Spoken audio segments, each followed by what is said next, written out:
A Cabeça do Santo, de Socorro Racioli, pela Companhia das Letras, publicado em 2014.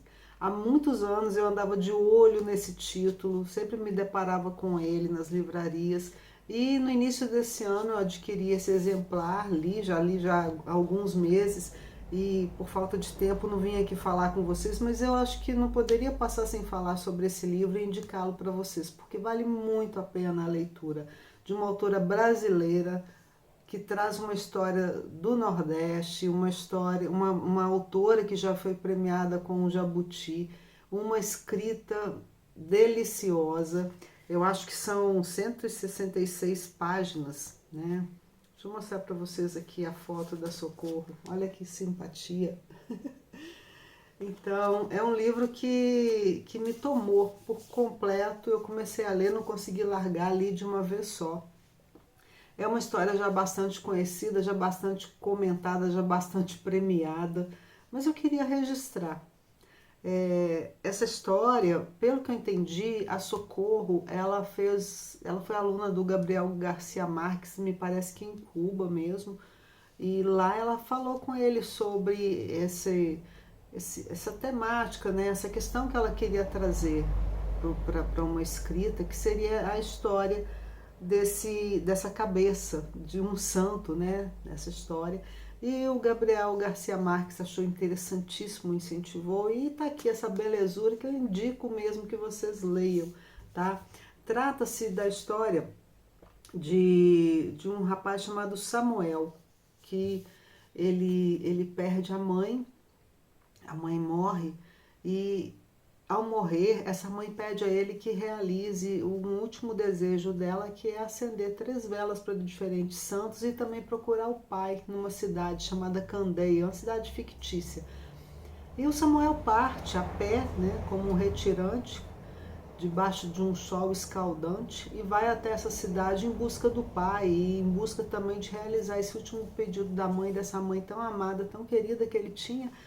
E quando ele chega nessa cidade, né, uma cidadezinha pequenininha, bem pequena mesmo, não tem onde ele ficar, ele vai procurar o pai, não encontra, e ele precisa dormir. Então ele se depara à noite, na escuridão, com uma gruta, entra dentro dessa gruta e ali ele dorme. Só depois que ele vai descobrir que, na verdade, ele dormiu dentro de uma cabeça de santo. Que cabeça é essa, gente? Nessa cidade, eles tentaram construir um santo, né? E por um problema lá de execução na arquitetura e na engenharia, fizeram primeiro o corpo do santo e a cabeça ficou lá no chão e não conseguiram elevar a cabeça, e por fim a obra foi cancelada, finalizada, e a cabeça ficou lá no chão, né? Uma cabeça enorme, e foi ali dentro que Samuel se abrigou.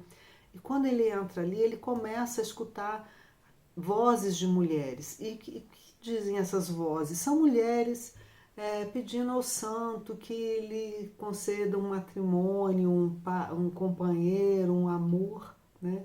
E ele começa a ouvir isso, e depois ele se envolve com algumas pessoas da cidade, e depois as pessoas começam a procurar o Samuel, porque aparentemente ele está operando milagres dentro da cabeça do santo, porque as mulheres que estão fazendo os pedidos, elas realmente conseguem contrair os matrimônios.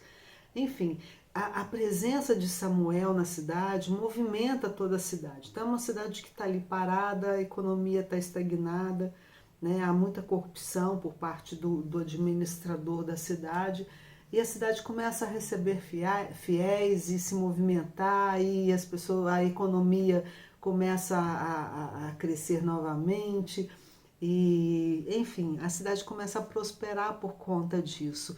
Só que isso também, ao mesmo tempo que é muito bem visto e bem quisto, também provoca a ira do poder local, que vai contra toda essa movimentação. Então, basicamente, a história é essa.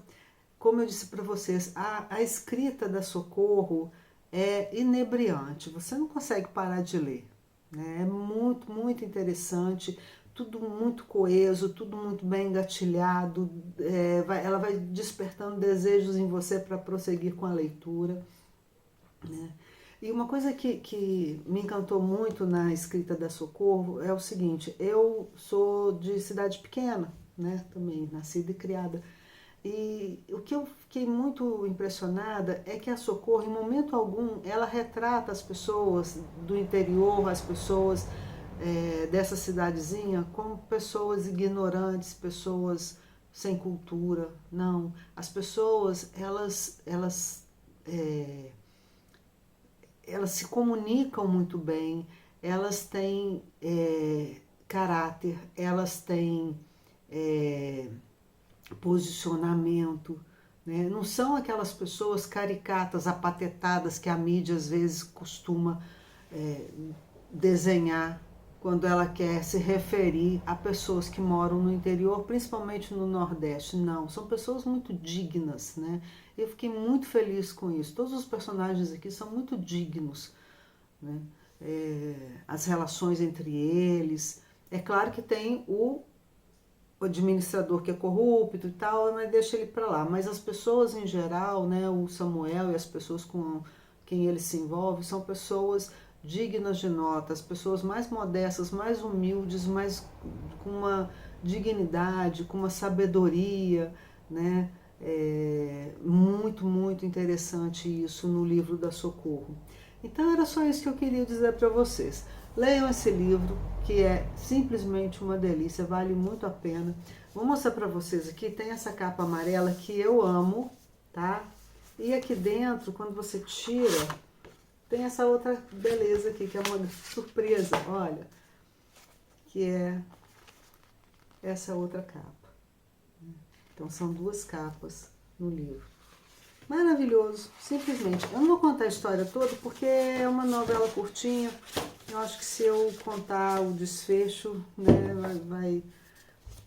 Mas é impressionante também que quando eles começam a receber as pessoas, que o Samuel começa a ouvir as vozes e as mulheres começam a procurar por ele, não me pareceu ali uma transformação da fé em mercado, sabe? Me pareceu que havia respeito, tanto por ele que ouvia as vozes, quanto pelas mulheres que ali estavam em busca do conselho do santo, do que o santo iria prover para elas. Me pareceu uma situação tão respeitosa, sabe? Com a fé, com a questão da fé.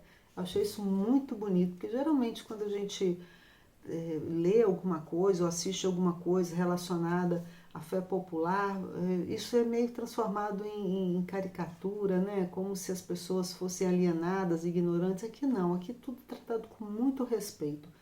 Parabéns para Socorro Racioli, quero ler mais livros dela, indico fortemente a vocês.